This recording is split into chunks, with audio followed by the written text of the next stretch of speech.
자, 우리 같이 인사합니다. 당신은 말씀 성취의 증인입니다. 네, 지난주까지는 에덴 동산이 나왔습니다. 그런데 오늘은 창세기 3장이 이제 본격적으로 인간이 문제를 일으킬 수밖에 없었던 시작점이 지금 출발되어지는 그런 곳입니다. 자, 우리는 갈수록 세상을 보면요, 굉장히 폭력적이에요. 그래서 대부분의 사람들이 이 분노 조절 장애가 있는 것처럼 한번 화를 냈다 하면 이 조절이 안 되는 그런 현상들이 굉장히 많이 일어나다 보니까 자살이나 아니면 살인이 아주 빈번하게 일어나고 있는 이런 모습들을 봅니다.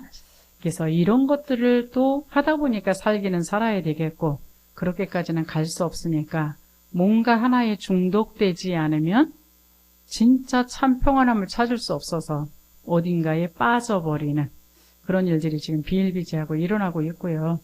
그러다 보니 아예 마약 천국이 되어지고 있는 이런 실정입니다.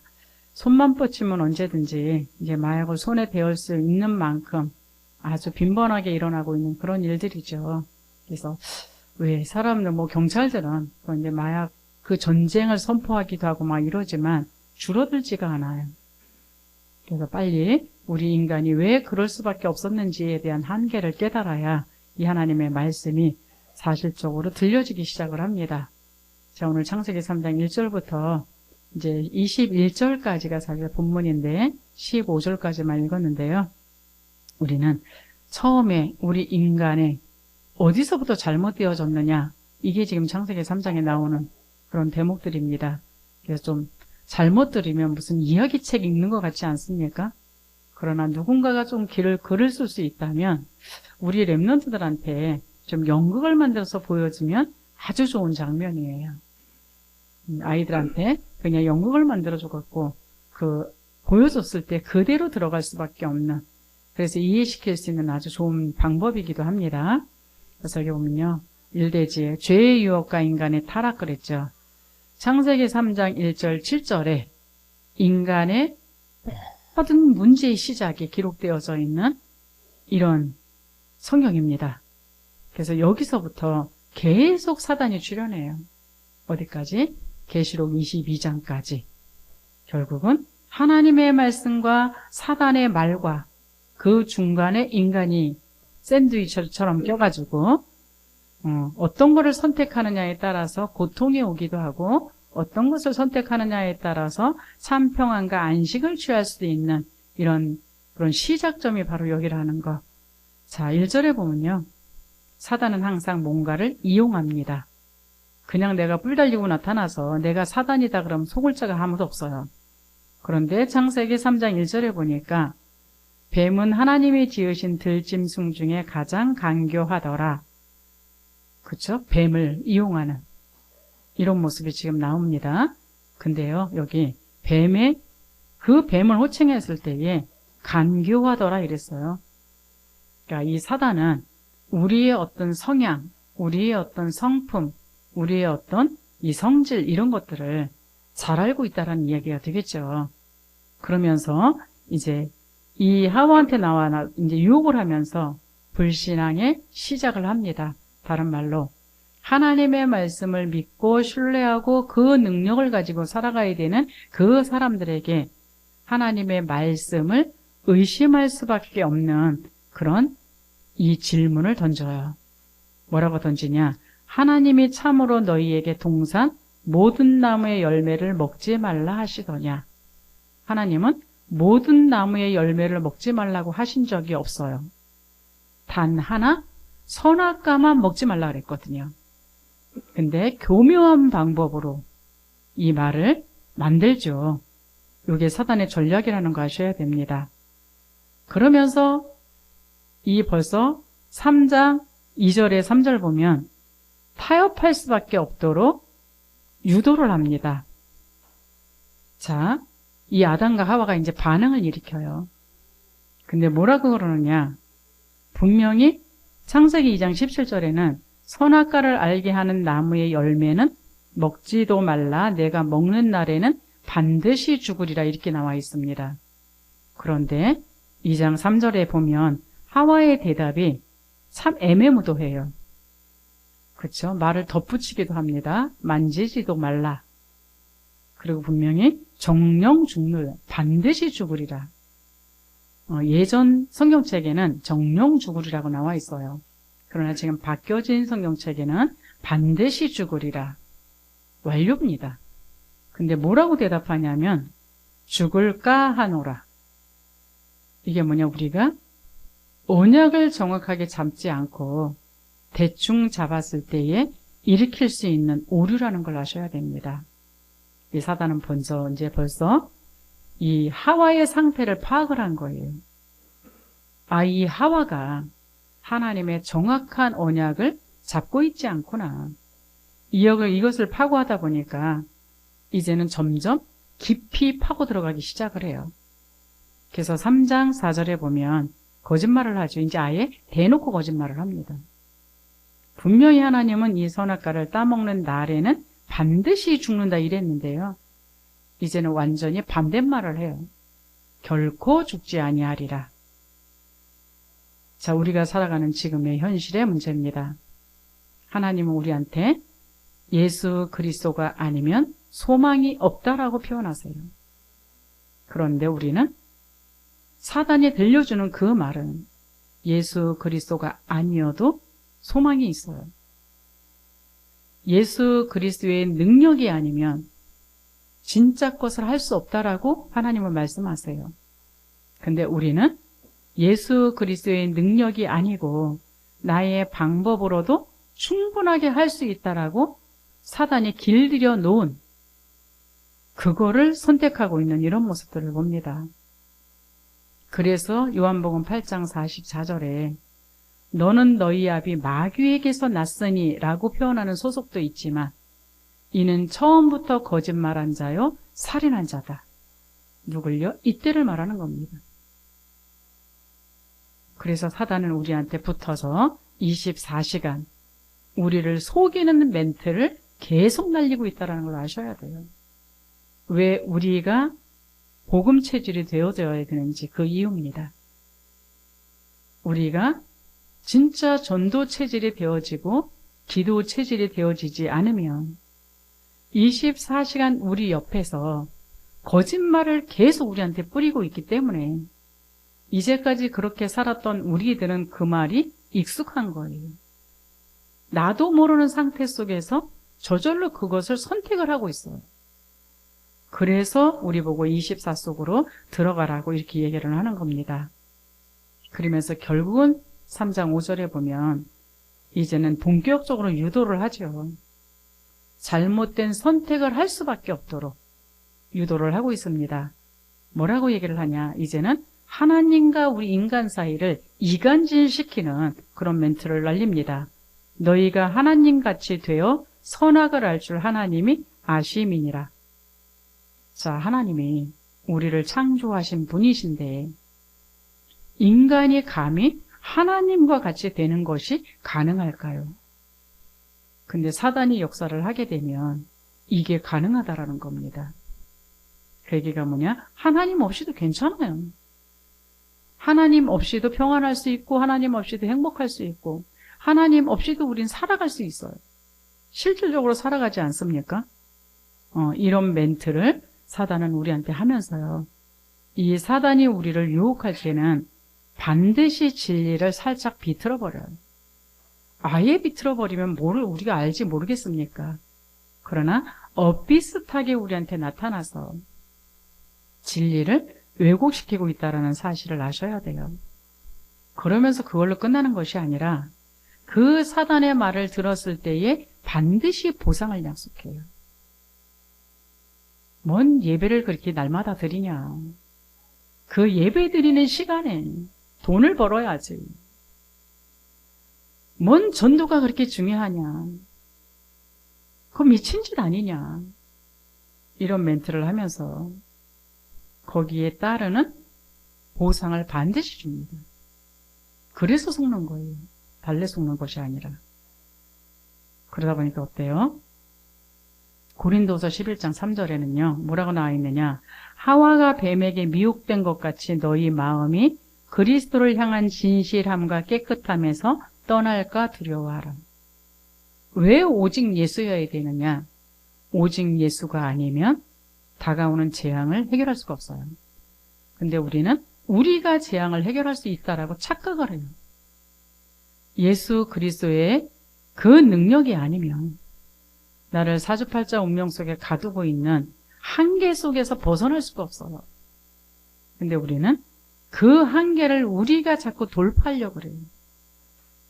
자, 예수 그리스도가 아니면 하나님의 말씀이 하나님의 말씀으로 안 들려집니다. 하나님의 말씀이 나에게 안 들려지면 나는 이제까지 살아왔던 나의 방법으로 길을 가요. 내가 배웠던 지식, 경험했던 체험, 어떤 우리 가정 속의 어떤 풍속, 이런 것들을 통해서, 이런 것들을 가지고 우리의 인생길을 걸어가는데, 그래서 잘 가면 얼마나 좋겠습니까? 안 되어진다라는 거예요. 자꾸만 가는 것 같은데 어느 정도 가다 보면 한계를 만나고, 올바로 간 것 같은데 가다 보면 이제 길이 막혀버리고, 그러다 보니까 광야 같은 그 황폐한 마음을 계속적으로 가지고 살아갈 수밖에 없는 이런 모습이 되어집니다. 자, 누구의 잘못이냐? 인간의 선택이었어요. 분명히 하나님은 말씀을 주셨거든요. 에덴 동산에 있는 이 모든 것들은 네가 나하고의 관계만 끊어지지 않는다면 모든 것들을 다 네가 누릴 수 있는 것들이다. 그래서 내가 하나님이요 너는 피조물이라는 그 선이 바로 선악과였던 거예요. 어떤 목사님은 선악과를 신호등으로 표현했습니다. 그 선악과는 오늘도 선포되어지고 있습니다. 어떤 거요? 예배를 통해서 우리의 모든 답을 받아라 라고 말씀하고 계시는데, 우리 여러분은 예배를 통해서 모든 답을 받고 계십니까? 못 받고 있는 이유는 다른 거 없어요. 그 말씀이 나에게 답이 되지 않는다 할지라도 나는 이제까지 잘 살아왔는데 뭐요? 잘 살아왔죠. 어느 만큼? 지금 그 자리만큼. 근데 하나님은 우리 인간을 그렇게 만들지 않았어요. 하나님과의 관계를 회복해서 세상에 어떤 도움도 받지 않고 세계 보고만 할 수 있는, 그러니까 세계 모든 사람들을 도와주고 살릴 수 있는 어마어마한 힘을 우리에게 공급해 주셨는데, 그 길을 방해하고 있는 그 존재가 누구냐? 인간이라는 거예요. 무엇 때문에요? 창세기 3장 6절에 나오죠. 여자가 이제 선악과를 봅니다. 이 여자가 그 나무를 본즉 먹음직도 하고 보암직도 하고 지혜롭게 할 만큼 탐스럽기도 한 나무인지라. 사단이 와서 유혹을 하고 정확한 언약으로 결론을 내지 못한 이 하와는 그 나무를, 선악과를 예전에 봤을 때하고 똑같은 눈으로 바라보지가 않았어요.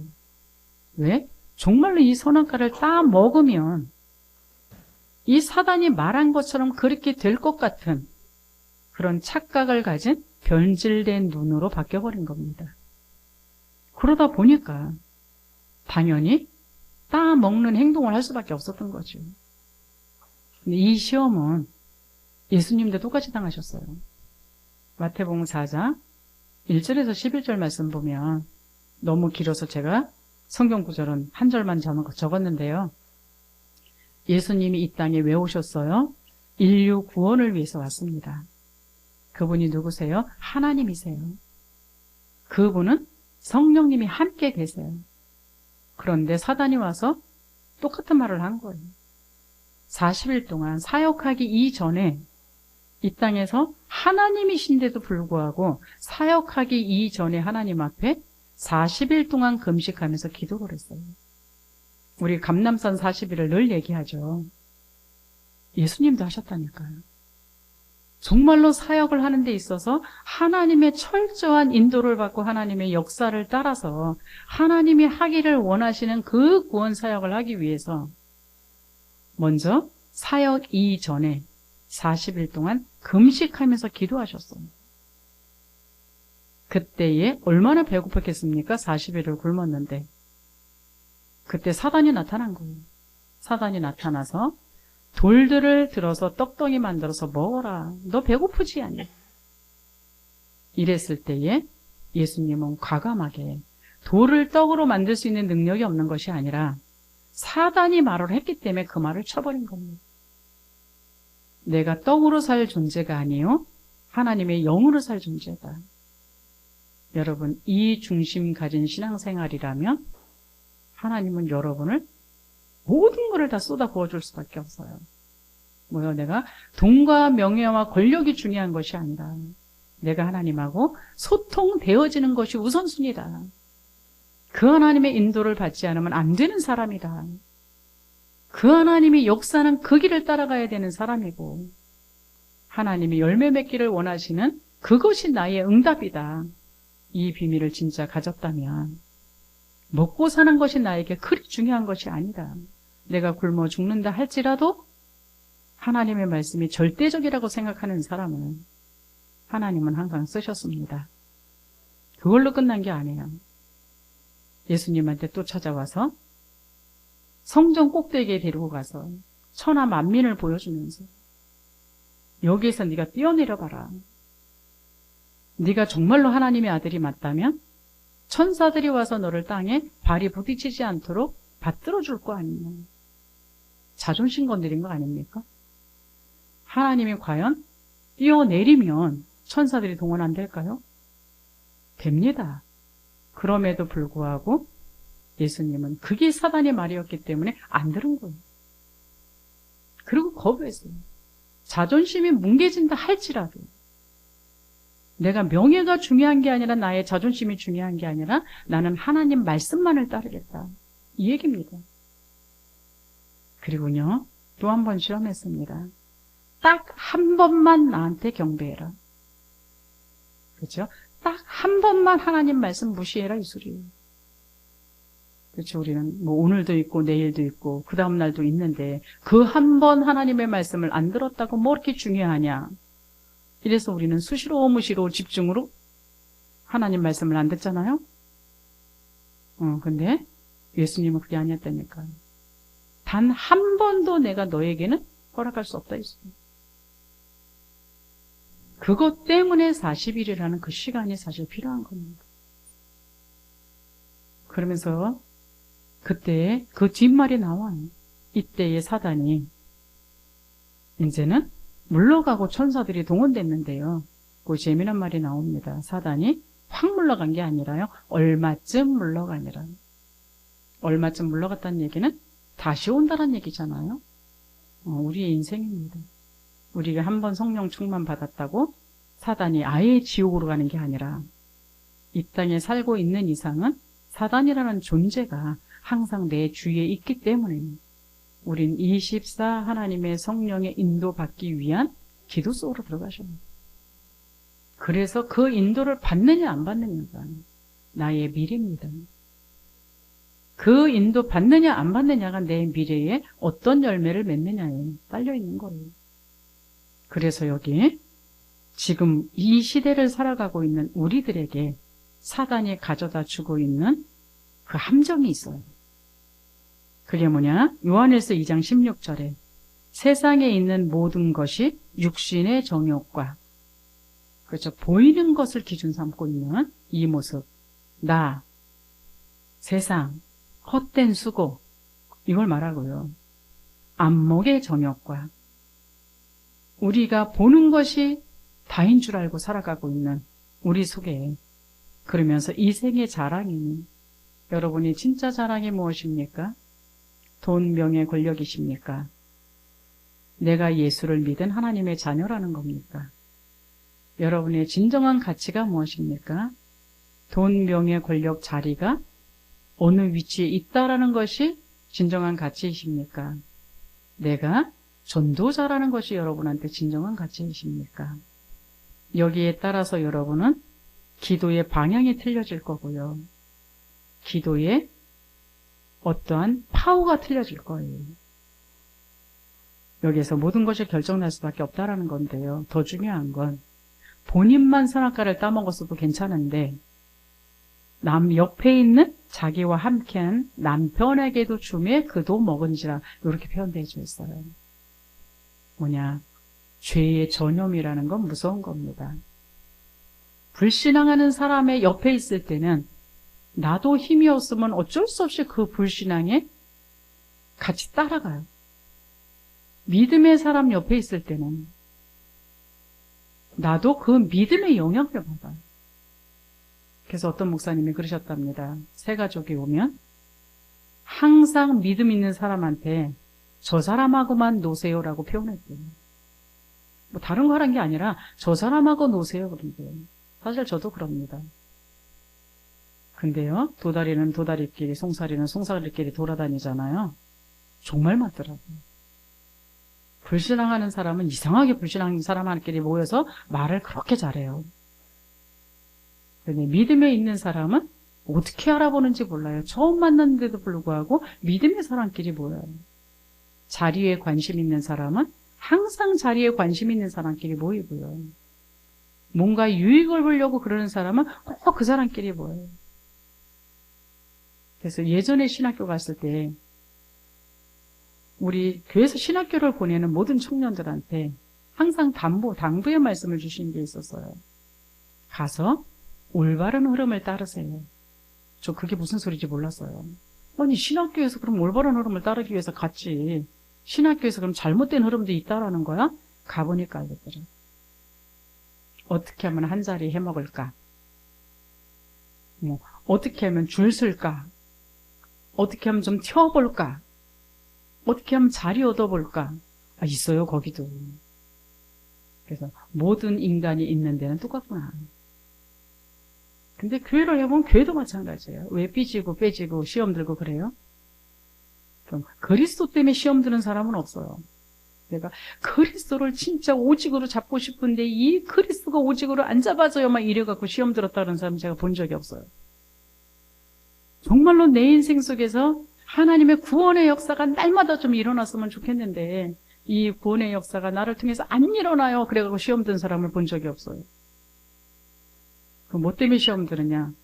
맨날 내 말을 인정해줬느냐 인정하지 않아줬느냐, 나를 알아줬느냐 안 알아줬느냐, 나를 그 자리를 왜 줬느냐, 저 사람을 왜 그 자리를 줬느냐, 이런 것들 때문에 시험 들지. 교회 안에서 시끄러운 일도 그건 거예요. 사단의 밤노릇하고 있다는 걸 아셔야 됩니다. 그래서요, 정말로 불신앙자와는 멍에를 같이 매지 말라 그랬어요. 시편 1편에도요, 복 있는 사람은 악인의 길을 따르지 아니하고 죄인의 길에 서지 아니하고 오만한 자리에 앉지 아니한다. 그거든요. 여러분이 복 있는 사람인지 아닌지 말씀이 말하고 있어요. 그럼 복 있는 사람은 뭐 하냐? 2절에 나와 있거든요. 그건 제가 안 적었습니다. 오직 여호와의 율법을 주야로 묵상하여. 그렇죠? 하나님의 말씀은 24시 묵상하다 보니까 하나님의 말씀에 인도받기가 쉬워지는 겁니다. 근데 복 없는 사람은 뭐라고요? 하나님의 말씀을 싫어해요. 주일날 하루 나오는 것도 힘들어요. 그 주일날 하루 나오는 것도 믿냐? 안 믿어요. 그러니까 당연히 사단의 밤노릇했어요. 거짓한테 속아서 거짓을 번지는 사람이 돼버리는 거예요. 그래서 3장 7절에 그렇죠. 그러나 말씀을 불순종한 그 결과는 분명히 기록되어져 있습니다. 수치와 두려움밖에는 남는 게 없어요. 에덴 동산에 있었을 때에 이들은 벌거벗었으나 부끄러움을 몰랐어요. 그런데 지금 3장 7절에는 그들이 벗은 줄을 알고 무화과 나무 잎을 엮어서 치마로 삼았더라. 이게 무슨 소리냐? 영안이 어두워지면, 하나님을 떠나게 되면 영적인 눈은 어두워지고요, 육적인 눈은 밝아져서 자기의 벌거벗은 모습을 보면서 무화과 나무, 인간의 방법으로 그 수치를 덮으려고 대책을 세웠다는 얘기입니다. 여러분, 진짜 수치가 무엇인지 아십니까? 내가 하나님의 자녀인데도 불구하고 하나님의 자녀답지 못하게 살아가는 게 진짜 수치입니다. 내가 세계를 정복할 수 있는 그 힘을 하나님한테 공급받았는데도 내가 그 세계를 정복하지 못하고 살아가는 그 자체가 수치라는 걸 아셔야 돼요. 로마서 5장 12절, 한 사람으로 말미암아 죄가 세상에 들어오고, 잠언 14장에는 어떤 길은 사람이 보기에 바르나 필경은 사망의 길이다. 여기 계신 여러분 한 사람이 불신앙의 사람이 되어지게 되면 여러분 가정은 죽습니다. 여러분이 있는 직장은 죽습니다. 여러분이 살고 있는 그 지역은 흑암이 먹어갈 거예요. 그러나 여러분이 정말로 믿음의 사람이 되어지게 되면 하나님이 여러분을 통해서 가정을 살릴 거예요. 여러분이 가고 있는 그 직장에 여러분을 통해서 문제 해결자로 나가 세우실 겁니다. 그래서 그 지역에 흑암 세력이 계속적으로 물러갈 거예요. 진짜 믿음의 사람이 있는 지역을 한번 보시기 바랍니다. 무당집이 그렇게 많았던 지역이요. 무당집이 점점 없어지기 시작을 해요. 우리는 빛이거든요. 그럼 어두운 데 가서 내가 얼마만큼 빛을 비추느냐. 촛불도 빛이죠. 요만한 믿음도 믿음이에요. 그러나 그 빛이 있는 근처에는 어두운 존재들이 있을 수가 없어요. 근데 정말로 내가 있는 그 곳에서 빛을 강하게 비치게 되면 어떻게 돼요? 믿음이 강해지면 어떻게 되냐고요. 점점 내 주위는 어둠이라는 건 사라지게 돼 있어. 예전에 저랑 같이 신앙생활하고 있었던 어떤 집사님이 계셨는데요. 집에 바퀴벌레가 그렇게 많더라고요. 근데 이 분은 신발장에서 신발을 딱 벗으면 호복 상태로 식탁 밑으로 들어가세요. 그래서 뭔가를 따다다닥 막 잡아요. 그래서 뭐 하세요? 그랬더니 바퀴벌레가 다 나왔다가 불 피면 다 들어가는 거예요. 들어가기 전에 잡는다. 그겁니다.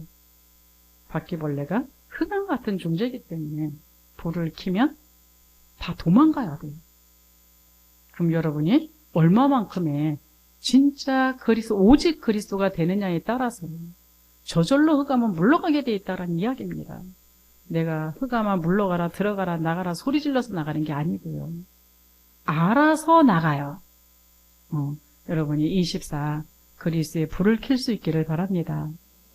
그래서 불순종과 불신앙은 하나님과의 관계를 단절시키는 가장 큰 죄라는 사실 아십니까?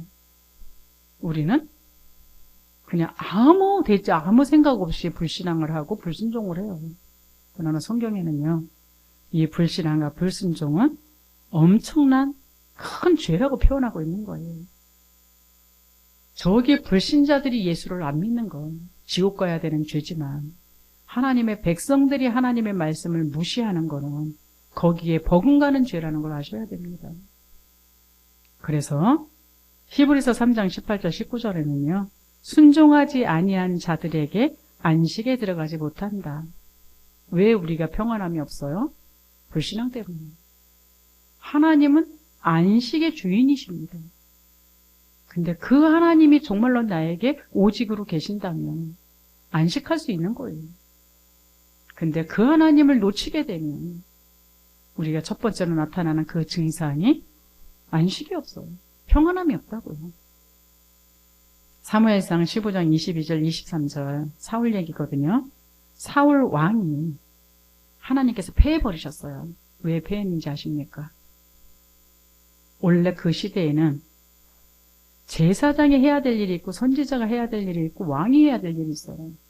이스라엘 나라는 하나님의 나라라 해서 하나님의 법 속에서 그 원리 속에서 살거든요. 근데 사무엘이 제사장이에요. 제사는 누가 드리냐? 예배는 누가 드리냐? 말씀은 누가 선포하냐? 제사장이 하게끔 돼 있는 거예요. 근데 이 사울왕이 뭘 해야 되는데 사무엘이 늦게 도착했어요. 그러니까 자기가 제사를 드려버린 겁니다. 근데 하나님은 그걸 갖고 대노하셨어요. 대노하셔갖고 사무엘상 15장 23절에 거역하는 것은 사술의 죄와 같고 완고한 것은 사신 우상에서 절하는 죄와 같음이라. 무슨 소리예요, 여러분? 말씀 인도 안 받는 거를 하나님은 여기에 지금 빗대놓고 얘기하시는 겁니다. 그러면서 내가 그 왕을 버렸다라고 표현하고 있어요. 그만큼 하나님의 말씀을 무시하고 살아가는 것이 우리한테는 엄청난 거라는 거죠. 에베소서 5장 6절에도 있어요. 이로 하나님의 진노가 임하나니. 어떤 거예요? 우리는 불순종은 단순한 실수가 아니라 영적인 반역이라는 걸 아셔야 돼요. 왜요? 하나님 섬겨야 되는 인간이 불순종하면 사단 섬기게 돼 있다니까요. 그래서 영적인 반역이라는 거고요. 이 불신앙은 하나님의 약속을 거부하는 것으로서 생명까지 잃게 되어지는, 그렇게 되어지게 돼 있어요. 요한복음 3장 36절에도 아들을 믿지 아니하는 자는 생명을 보지 못하고 도리어 하나님의 진노가 그 위에 머물러 있느니라. 예수 믿고 구원받았다면 하나님 우리의 과거, 현재, 미래 모든 죄 용서하십니다. 그게 구원이에요. 그래서 가장 큰 축복이 구원이에요.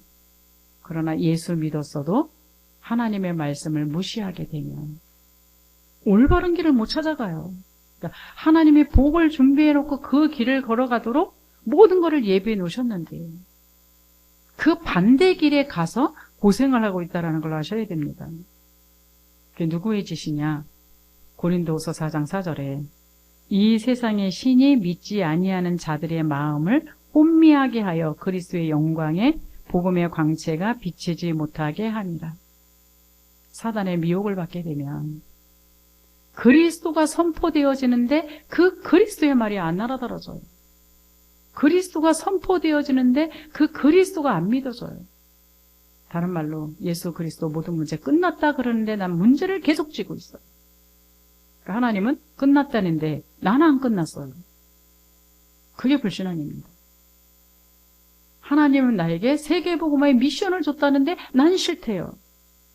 그럼 어떻게 하겠습니까? 하나님도 어쩔 방법이 없지. 자녀에게 때려 죽일 수도 없고. 또다시 기회는 주세요.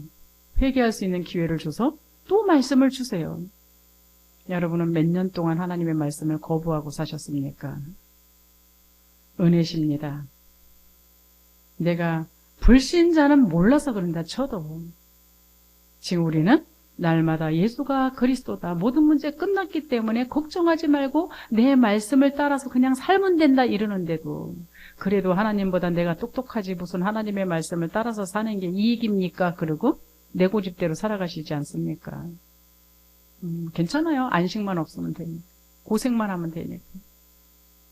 안 때려 죽이신다니까. 왜? 자녀라. 그냥 속썩이는 자녀도 자녀는 자녀니까. 하나님이 뭐하러 날마다 말씀을 주시고 여러분은 뭐하러 날마다 예배를 드리십니까? 예배를 통해서 모든 나의 인생길을 가르쳐 주시는 분이 하나님이세요. 그 말씀이 여러분한테 들려주셔야 된다라는 것. 그러나 사단은 그 말씀이 들려지게 되면 자기가 이용해 먹을 한 존재가 없어지는데 그게 들려지게 하시겠습니까? 그래서 예배는요, 전쟁이에요. 예배부터 승리하셔야 돼요. 그래서 예배 나오기 전에 정말로 먼저 준비하고 나오라고 이야기하는 이유가 그겁니다. 록펠러 부모님이 그랬다 그러잖아요. 예배 1시간 전에 나와서. 너는 말씀 다 찾아보고 묵상하고 예배 준비부터 해라. 록펠러가요. 배운 것도 없어요. 록펠러가 무슨 그렇게 저기 부자였냐 그렇지도 않아.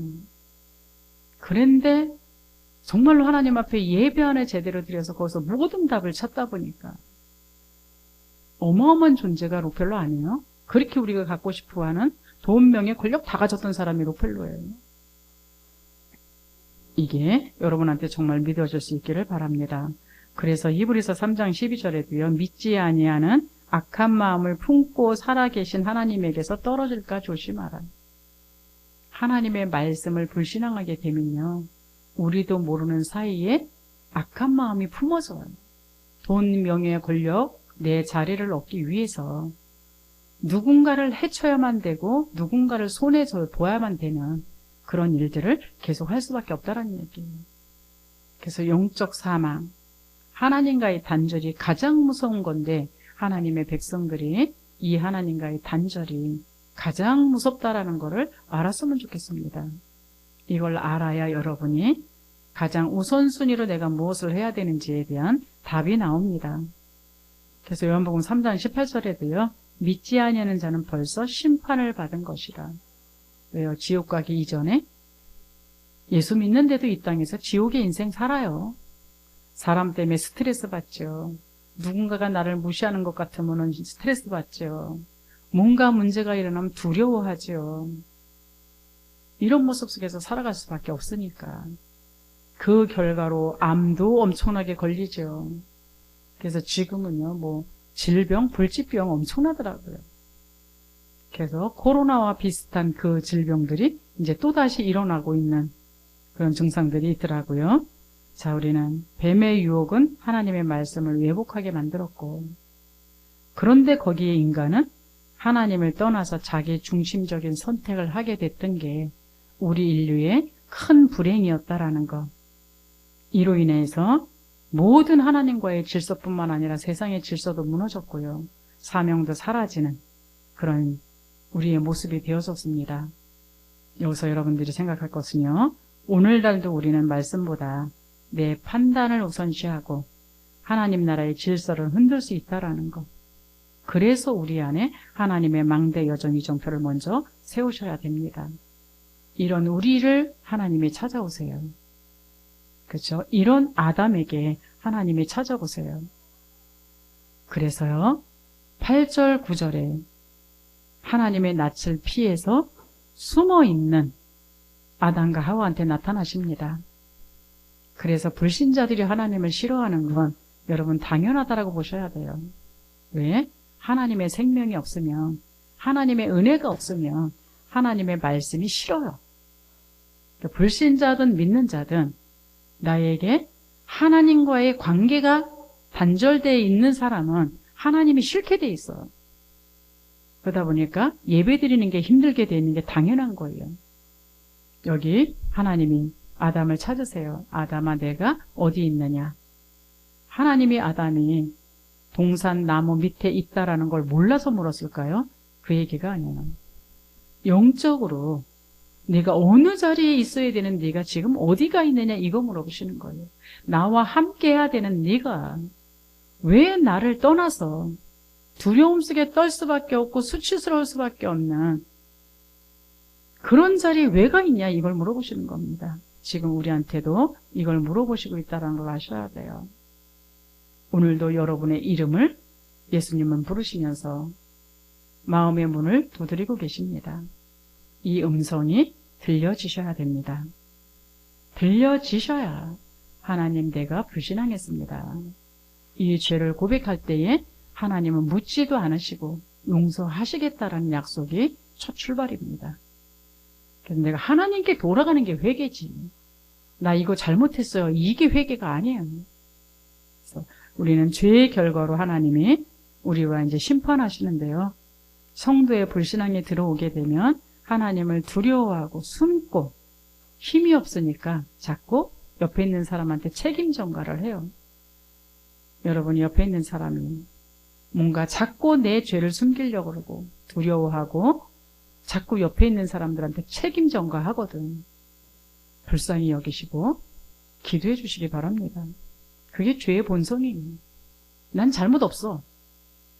근데 제가 잘못한 거야. 그거 아니에요. 왜? 내가 진짜 하나님과의 관계가 되어지게 되면 남 탓 안 합니다. 남이 잘못했다 할지라도 나한테는 살려야 되는 사명이 있기 때문에 살리게 돼 있어요. 살리기 위한 행동을 할 수밖에 없겠죠. 그러나 내가 하나님과의 관계가 단절되면, 다른 말로 하나님의 말씀이 나에게 안 믿어지게 되면 일단 뭔가 내가 벌을 받아야 된다는 두려움 때문에 숨어요. 그러다 보니까 어때요? 그 벌을 받는 거를 자꾸 다른 사람한테 핑계를 대고 책임 전가를 할 수밖에 없는, 그래서 제2차로 사단한테 속을 수밖에 없는 일들이 벌어진다라는 거, 이걸 아셔야 됩니다. 그래서 요한일서 4장 18절에도 그랬어요. 두려움에는 형벌이 따른다. 이미 불신앙하고 있기 때문에 그렇다라는 거. 이사야서 59장 2절에도요. 오직 너희의 죄악이 너희와 너희 하나님 사이를 갈라놓았다. 이렇게 나와 있어요. 그렇죠? 우리의 불신앙은 하나님과의 단절을 가져온다는 걸 여러분 아시고요. 그것만이 아니에요. 하나님과의 단절이 되어지게 되면 모든 인간관계에서, 모든 삶의 자연관계에서 파괴를 시키게 돼 있어요. 그렇잖아요? 왜 하나님이 함께한다라는 그 믿음을 갖고 있으면 하나님의 힘을 받아서 저 사람을 도와줄 수 있으면 되는데, 하나님과 관계가 단절되면, 하나님의 말씀이 안 믿어지면 나의 힘대로 살아가야 되니까 나의 유익대로 내가 보이는 것을 찾기 위해서 저 사람을 이용해 먹어요. 사람은 영적인 존재이기 때문에 그걸 안다는 얘기예요. 그래서 인간관계도 파괴가 될 수밖에 없다라는 걸 아셔야 됩니다. 그리고 우리 불신앙하면 여러분은 불신앙해도 된다라고 생각해서 우린 자유롭게 불신앙을 하시는데요. 여기에는 반드시 대가가 따라옵니다.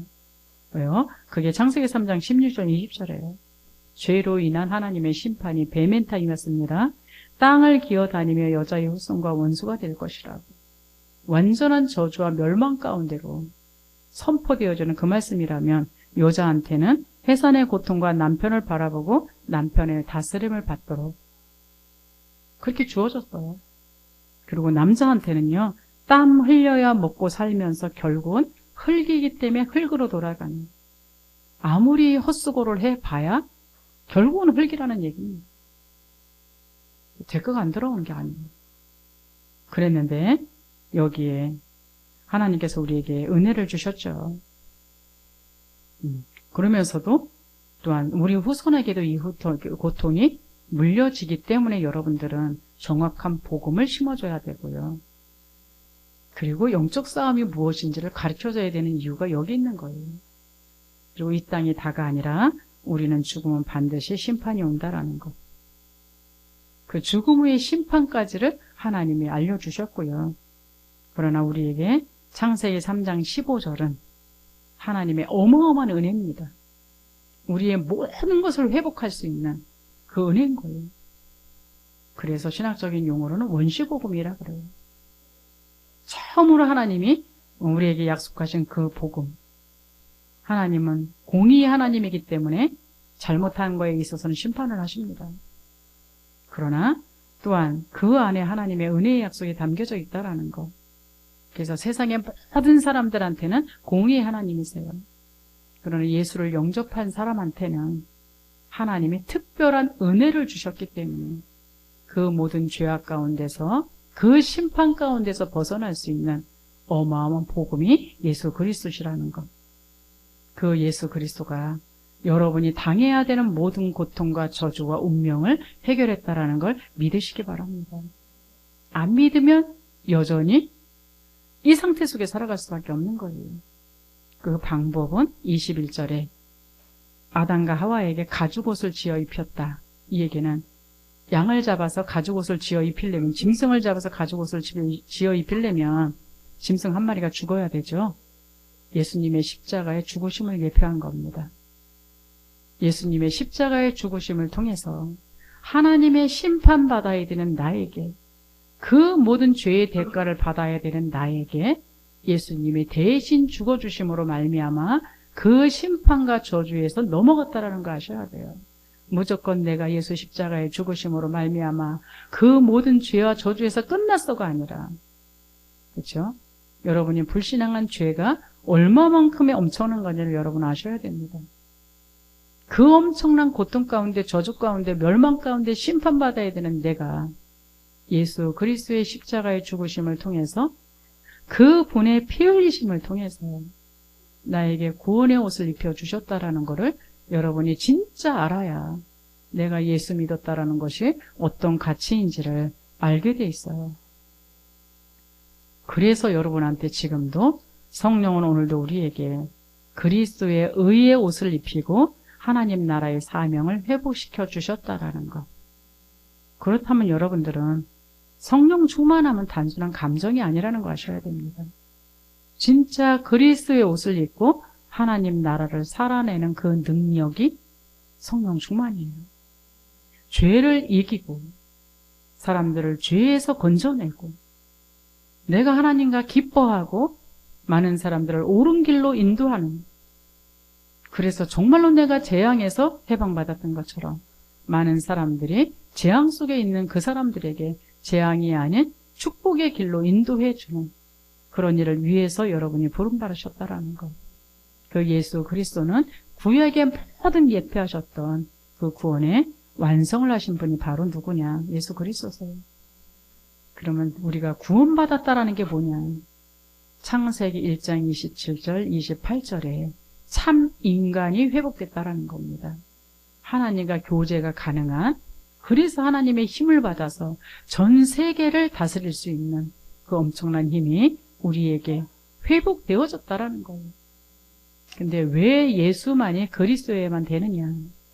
그 분은 하나님이셔야 되기 때문에 그래요. 히브리서 4장 15절이죠. 죄 없는 하나님이셔야만 되기 때문에, 그래서 영세전 그리스도라는 단어를 사용하는 겁니다. 베드로전서 1장 18절 19절에는요. 또 조건이 있어요. 죄만 없어서는 안 돼요. 죄의 문제를 해결할 수 있는 그 분이셔야 돼요. 그 분이 우리의 대속물이 되어 주셔야만 되기 때문에 이 땅에 육신의 몸을 입고 오신 성육신하신 그리스도라시라는 것, 그것만 있어서는 안 되고요. 우리를 저주와 재앙 가운데 사망의 법에서 우리를 해방시켜 주신 그 능력 있는 분이셔야 되기 때문에 부활하신 그리스도를 우리의 그리스도로 믿는 겁니다. 그분은요, 지금 우리와 함께 계시다가 요한복음 5장 25절에 죄의 배후인 사단 권세를 꺾고 우리를 천국으로 인도하기 위하여 이 땅에 재림하실 분이세요. 어디 갔다가 갑자기 오는 게 아니라요, 우리와 함께 계시다가 재림주로 우리한테, 우리 앞에 서실 그 분이시라는 거. 그분이 누구냐? 우리를 영벌과 영생의 그 심판을 하실 분이세요. 불신자는 영벌인 지옥으로, 하나님의 백성들은 영생인 천국으로 인도하실 심판주 그리스도시라는 것.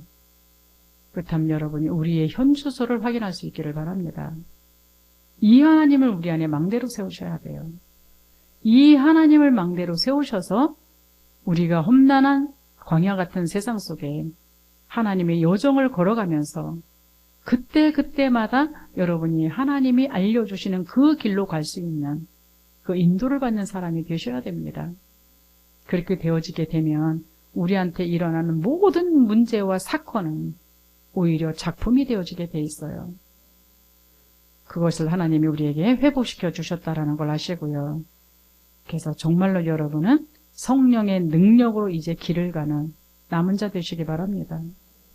그래서 하나님의 망대에, 그 망대를 가진 파수꾼으로서 세상에 순례자의 길을 걸어갈 수 있기를 바랍니다. 그래서 여러분이 가는 그 모든 곳에는 흑암이 꺾여지고 흑암을 정복하는 정복자로 서실 수 있기를 바랍니다. 신앙생활이 안 되고 힘드는 건 딱 하나밖에 없어요.